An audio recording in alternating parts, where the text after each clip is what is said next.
Okay, Vortex, let's try that again.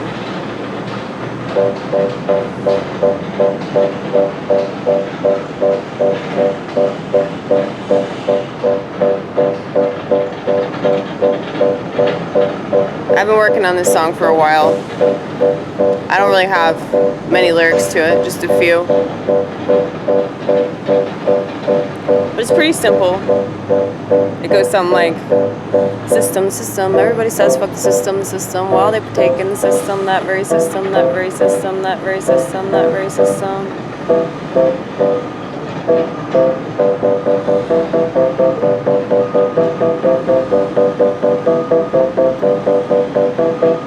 I do whatever I can to avoid the things that I don't like, that I don't agree with.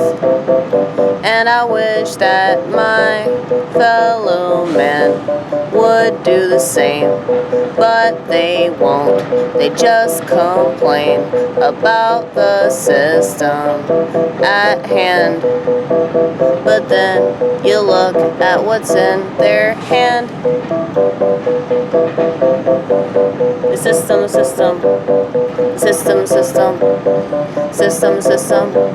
You love that system, you need that system, you want that system. You worship the system. And you don't have to tell me that in a lot of ways I use this system. I benefit from that system. I need that system. In some ways, in subtle ways, I probably want that system. Even though I don't want that system.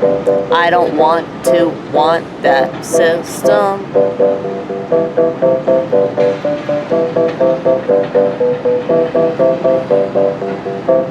And everybody has a system,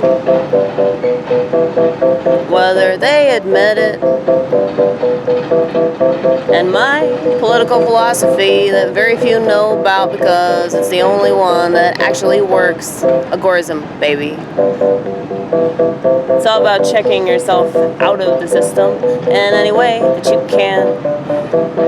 And the reason why Marie Rothbard never took Samuel Edward Konkin III seriously was because Sam was very serious about his philosophy, and he practiced what he preached, which very few can do, though they love to teach.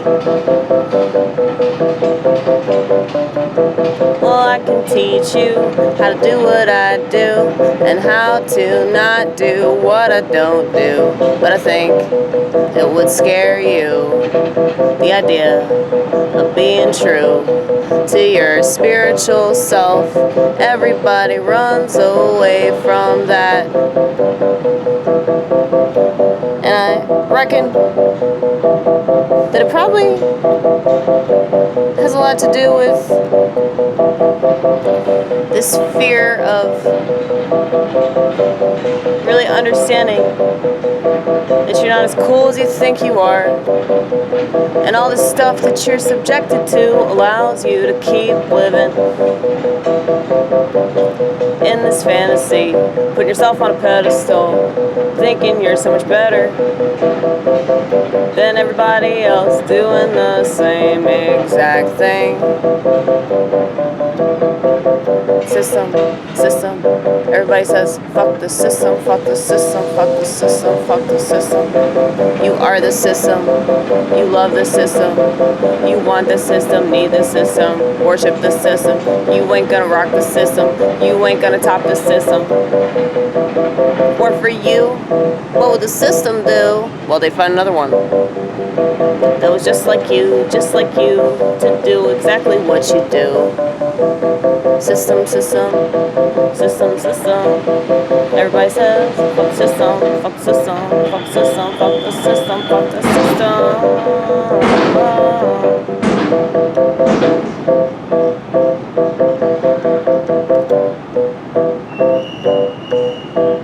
System, system. Everybody says fuck the system, system. While they're protecting the system, that very system, that very system, that very system, that very system.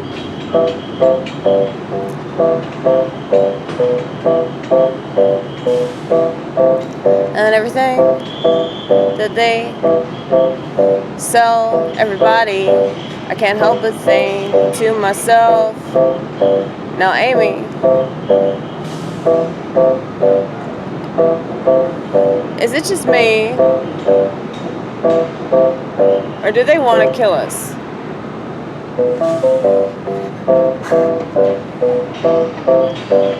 Well, the easiest way to kill us is by convincing us to kill ourselves. And they do this in all kinds of ways. I think it starts off with malaise. It starts off with the days that people can go in and out of. They don't even realize it until it's too late, And then by the time they figure it out, there's not much they can do about it. They've already been sucked in. And what would they do without it?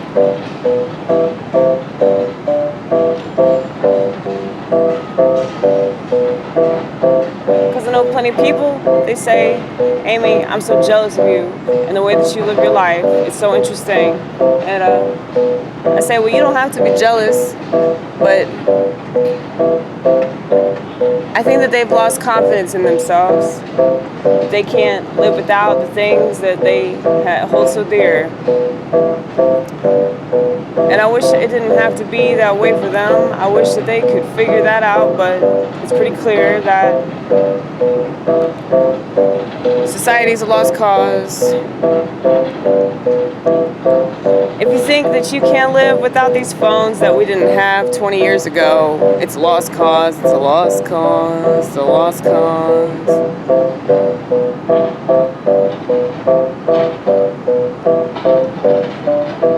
And I don't want to be a sourpuss. I don't want to be a sourpuss. I don't want to be a sad Sally. I don't want to be a despondent Denise. I don't want to be a sorry Sarah. I don't want to be a, what's another one? Pessimistic Pamela. I really like that one. Pessimistic Pamela is probably the best one.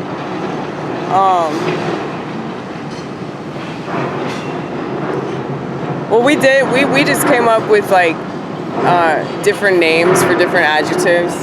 You know, because I don't like using somebody else's joke that's like a rule. I do not use other people's jokes. And I really get sick of society doing that. They're fucking lame. I should tell you how pathetic society is. Society can't even write their own fucking jokes. They gotta use somebody else's joke over and over and over again. See Karen. See, my version of Karen is Colleen. Like, I'm gonna call your manager, Colleen. I have to deal with a lot of those. The past 15 years, we've had to deal with a lot of those.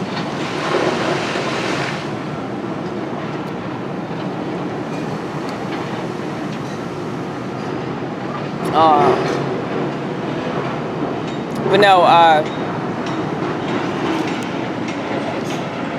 Debbie Downer. I believe that was a bit on SNL. And people just kept quoting it. So whenever you said something that made people think too much, people would say, you're a Debbie Downer.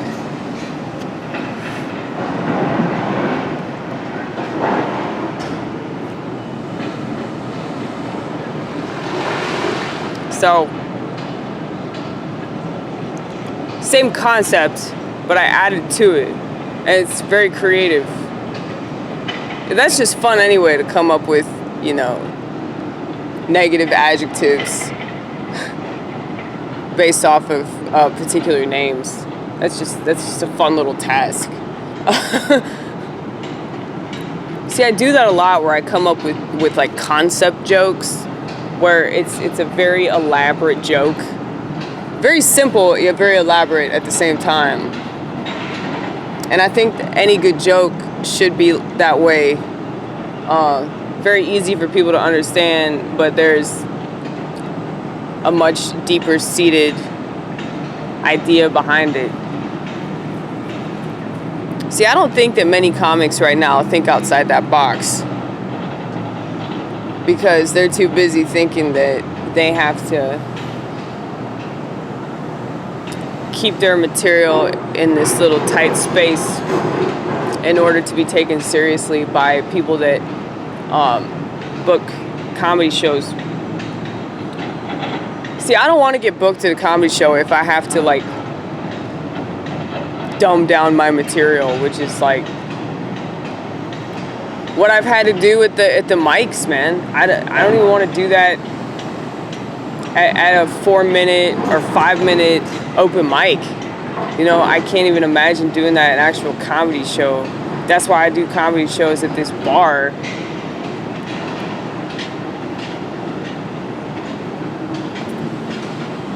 I just fucking hate that shit, man. Like, comedy is so dull, it's so drab because of the fact that this culture is so fucking bad, and technology has dumbed people down, and nobody's questioning anything, and people are so afraid to take a risk. It's like, I have this friend of mine, shout out to Tyler, I'm sure you're watching this, eventually you're gonna watch this when I put it up, but he's like the funniest fucking kid, because he takes risks, he's not afraid of looking stupid. And I think that that's the issue, more than anything else, more than political correctness, more than, you know, people staying in this little box. It's like people are just so afraid of looking dumb. They're so afraid of making a fool of themselves. That's what comedy is. I mean, none of these motherfuckers that I do comedy with, I don't think they've ever been made fun of in their life. I don't think they've ever actually been mistreated. At least that's not the impression I get. That's why outsiders are much better at this sort of thing, because we're used to being laughed at. We laugh at society because society laughs at us.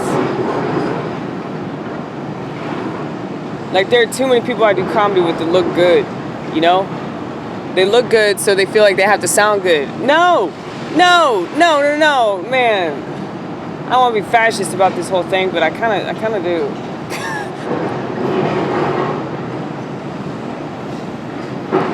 If I had a mic, I would insist that people have to say racist things.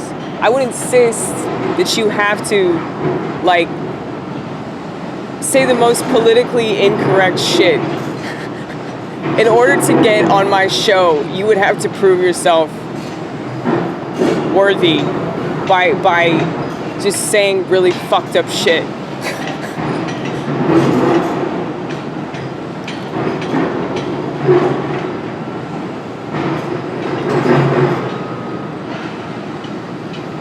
Like the other night, Chef Greg, who's like big black comedian, was like making Sam Puro really uncomfortable. This white dude who looks like a fucking school shooter. He's actually really funny, but he kept calling him the forbidden word, and it was really funny because it just made Sam so uncomfortable.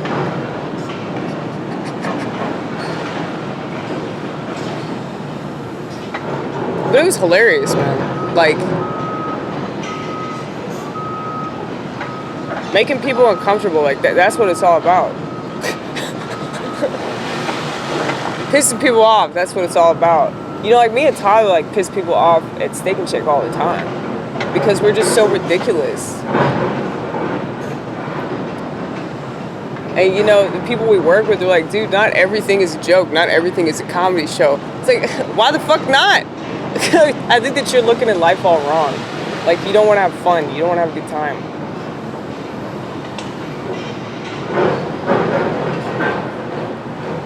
Everything's a comedy show.